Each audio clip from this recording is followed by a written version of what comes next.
Hi everyone, welcome back to my channel.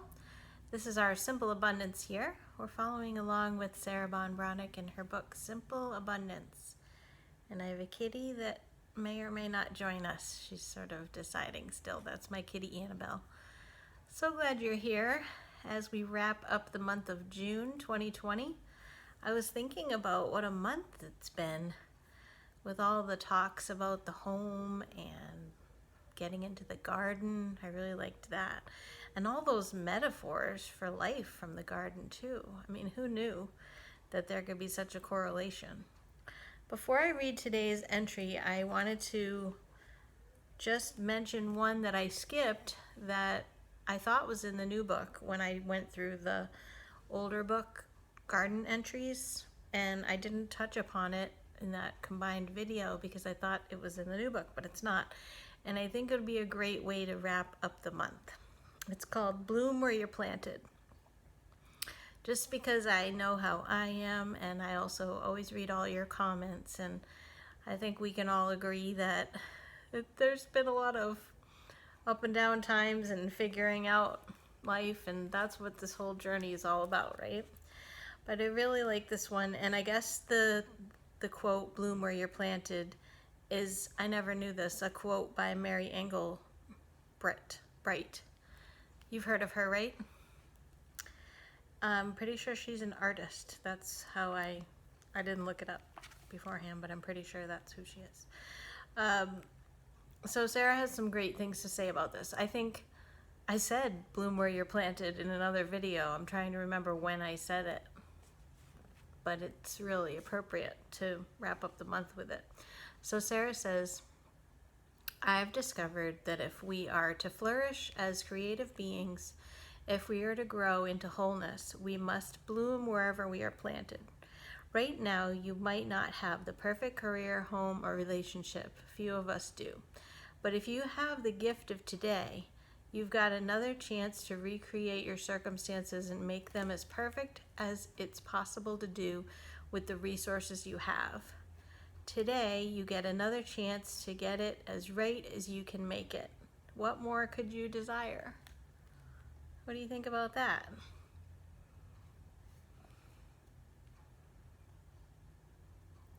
There's a quote at the end from George Bernard Shaw. The people who get on in this world are the people who get up and look for the circumstances they want.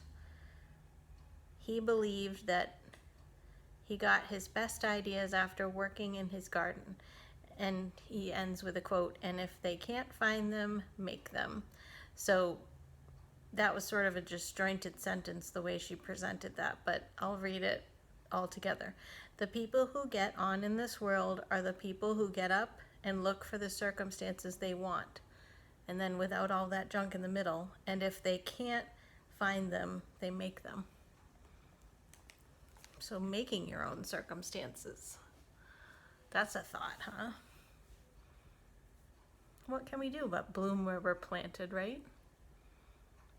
I like that idea. It's another metaphor from the garden.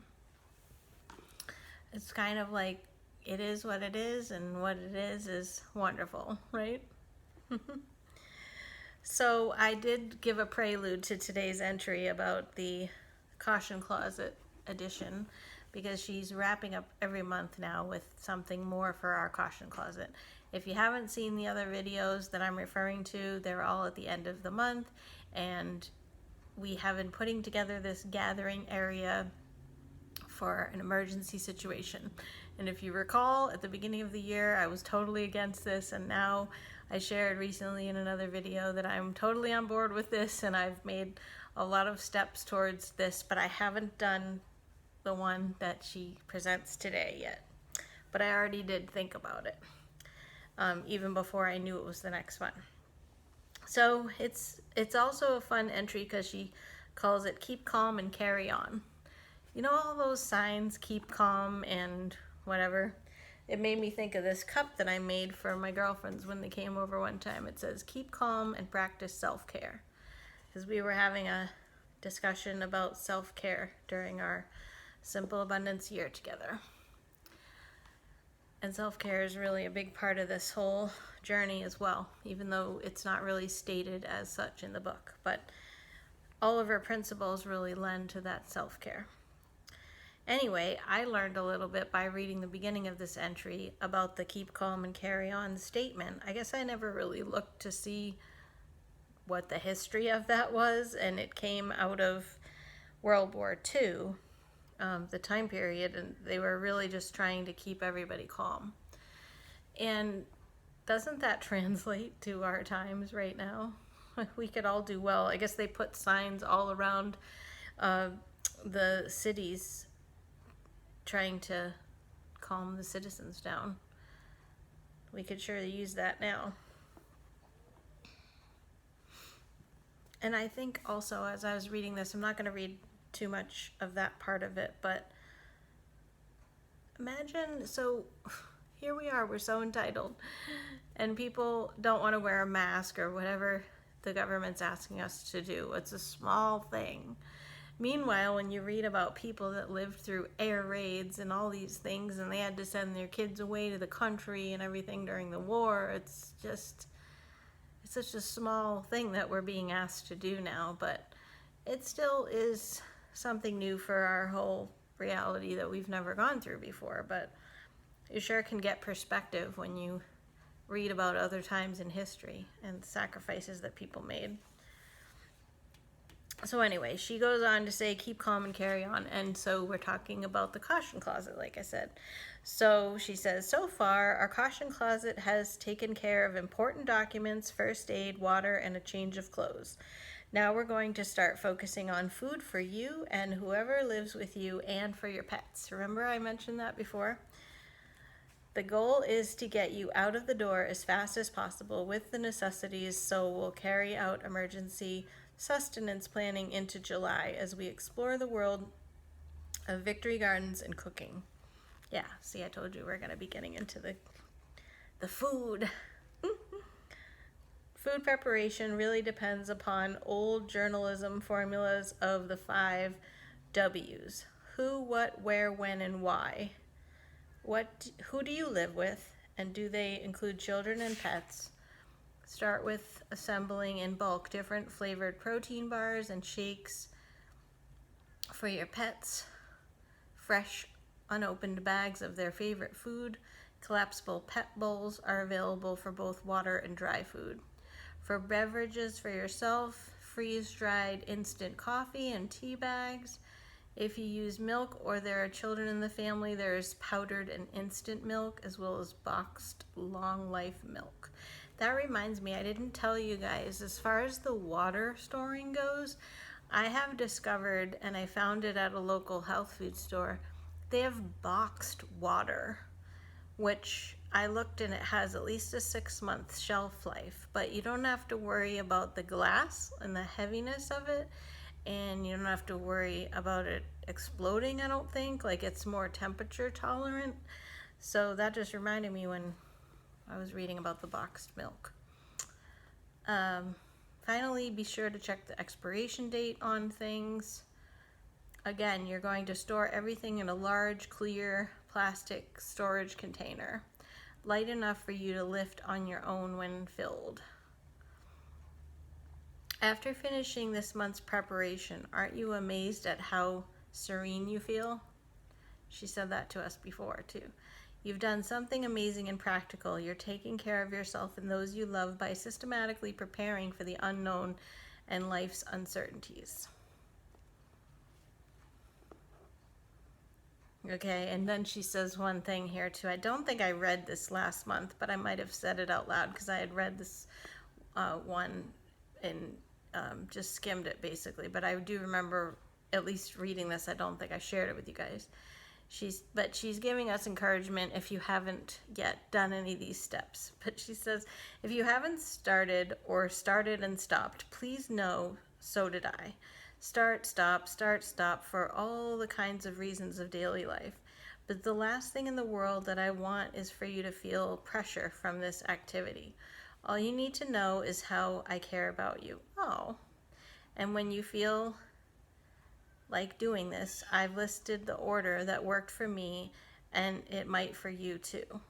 You can even think of my, quote, old-fashioned advice as a poster found in the bottom box of old books, which made sense and cheered you up.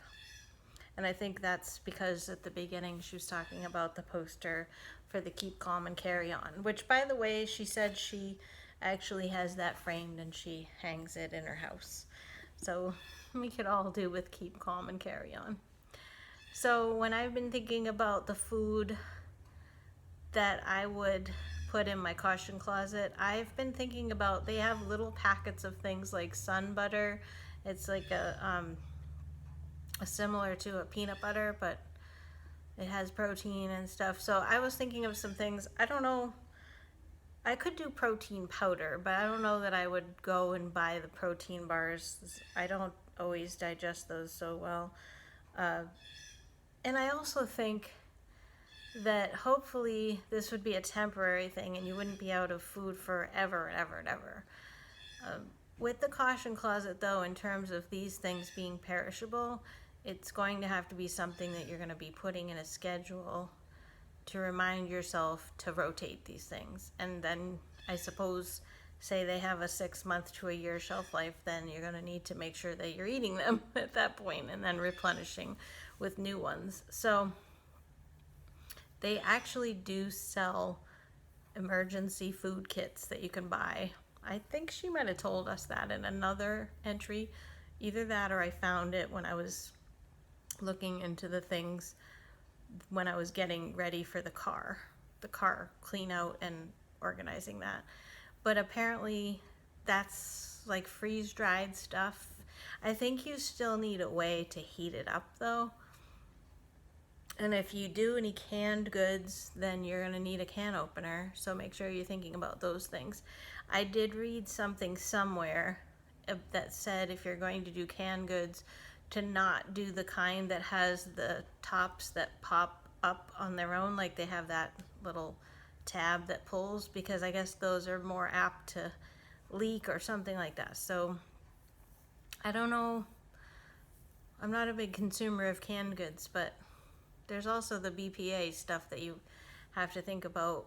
So anyway, this is an emergency situation, so maybe you don't care so much about those things, but I was just trying to think of things like the sun butter packets are really easy to get, and maybe protein powder, definitely cat food. Yes. You coming up? And I don't want to mess up the camera. And hopefully you've been gathering some things, like, have you been getting your clothing together? Have you gotten your important documents together? What have you done so far in your caution closet? I'm slowly but surely doing it, and I also, like Sarah, have stopped and then started, and even I was so into organizing a couple weeks ago. Now I've just been exhausted, so I haven't done any organizing. In fact, I need to do a little bit of a cleanup. But that's where we're at. I'm blooming where I'm planted. I have stops and starts. I have ups and downs. I have motivation and then total apathy. I'm all over the place. Thanks for understanding, and thanks for being here on our journey as we discover the simple abundance principles of joy, harmony, beauty, order, simplicity, and gratitude. And I will be back with you tomorrow for our start into the month of July.